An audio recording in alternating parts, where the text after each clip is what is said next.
London, UK. Edinburgh, the city is dark and gloomy, the streets filled with abandoned vehicles, and body parts are seen decaying. Broken windows and burned out homes are what's left of a place that once had so much life. It looks as if an apocalypse has happened. A young woman and young man are seen holding hands walking down a deserted street. Jason with his girlfriend Amanda, the two rush into an empty laundry facility. They hide behind the dryers inside. As they duck down, a herd of the undead are seen walking past the laundry facility. Children, women, men, all disfigured with trauma to their bodies, some with missing arms, 3 with popped out eyeballs from their sockets. A few with missing legs drag themselves in the same direction as the others. Jason with caution peeks out to see if the herd is about gone from sight. They're almost gone.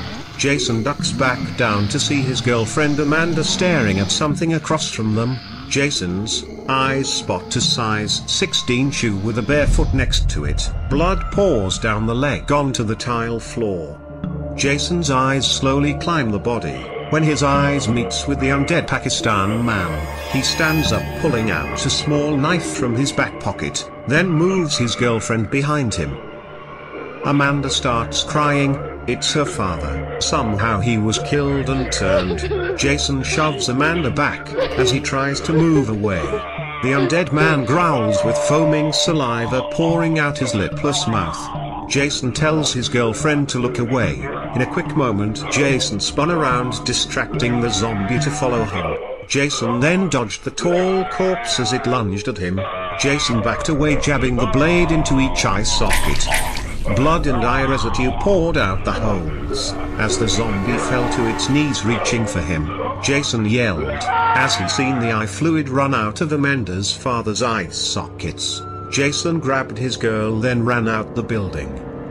There is more danger in our world than ever before. London wasn't the only place that was getting the attention of the undead. China, Japan, Russia, Africa, Canada, America. No one knows where the infection came from.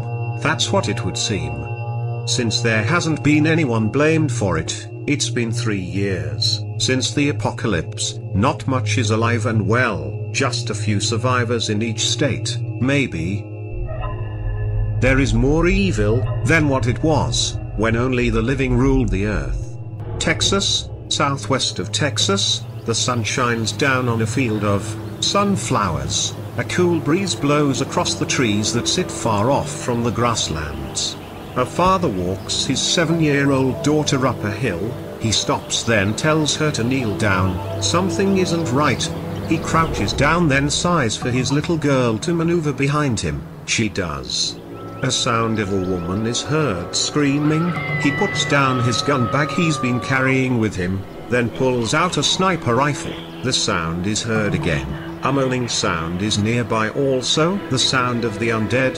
The father moves forward, kneeling down, with gun in hands. He looks back at his little girl then sighs for her to keep an eye out.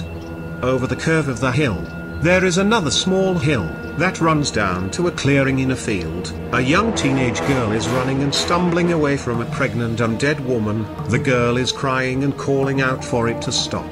The father scans the location for more of the undead but doesn't see any.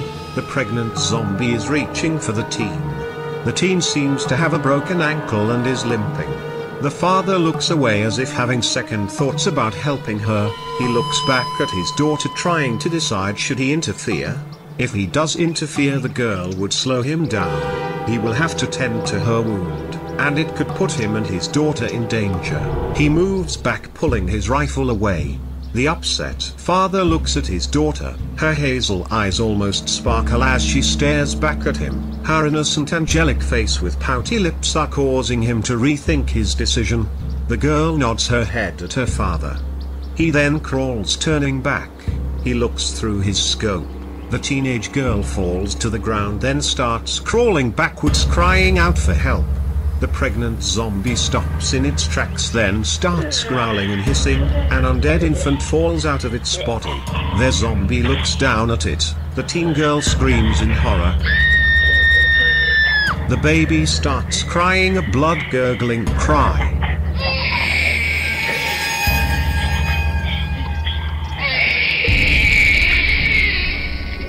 The girl screams as the baby rolls over on its belly, then starts crawling towards her. The undead mother looks back at the girl, then continues, with the umbilical cord dragging the undead infant along. Mom, no! The girl cries out. The undead mother is closing in on the teenage girl. As the girl puts her arms up, the girl is backed up to a large rock and is paralyzed in fear. The undead mother's head jerks back with a dark hole in the middle of her forehead. The body falls to its knees, then drops to the ground. Blood pours out the exit wound, spreading in the wet grass. The teenage girl looks up, then sees the man who just saved her life. She turns back to see the undead baby crawling over its mother. The baby bites down on the teenager's pant leg. Only gums clench down on the fabric. The young girl stands up, then stomps on the undead infant's head, crushing it.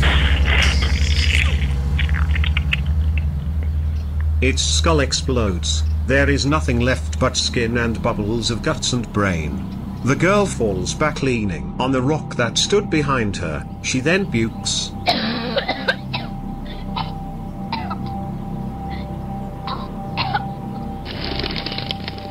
The man puts his rifle into his gun bag, then tosses the bag over his shoulder. He pulls out a pistol, then sighs for his daughter to follow him. The little girl stands up, then smiles, then follows him.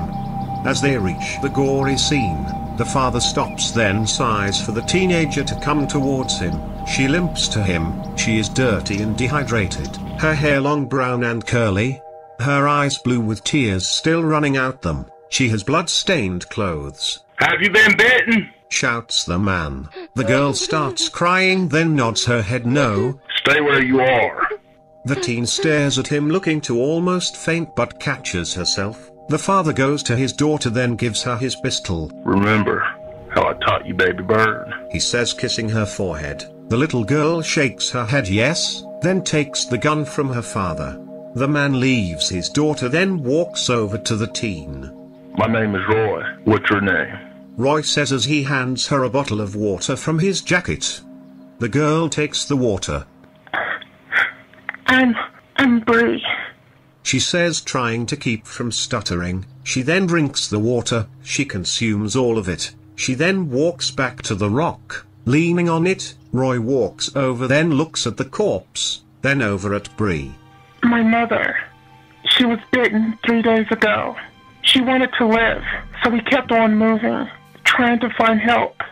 Then she turned 5 hours ago. I tripped over something, then hurt my ankle. She just kept coming after me. I couldn't stop her. I didn't want to hurt her.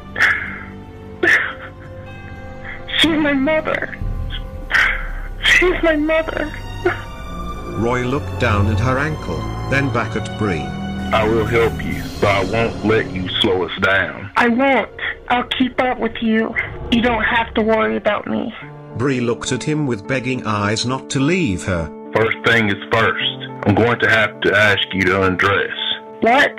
Bree became uncomfortable, then moved back. You think I would try something on you? My daughter is right over there. Plus, I'm not that type of person. Okay. Bree says seriously with an uncomfortable look in her eyes. Roy watches her undress, then checks her body for bites and scratches. He found none made by the undead, but a few scrapes and cuts. He then looked at her ankle. It is swollen. He then sighed for her to get dressed.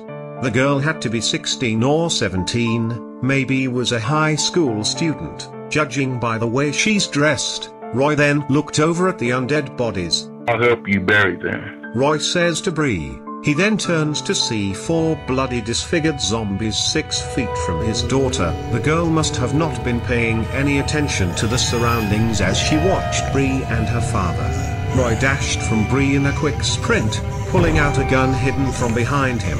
The little girl slowly turns to see the undead clawing and reaching at her.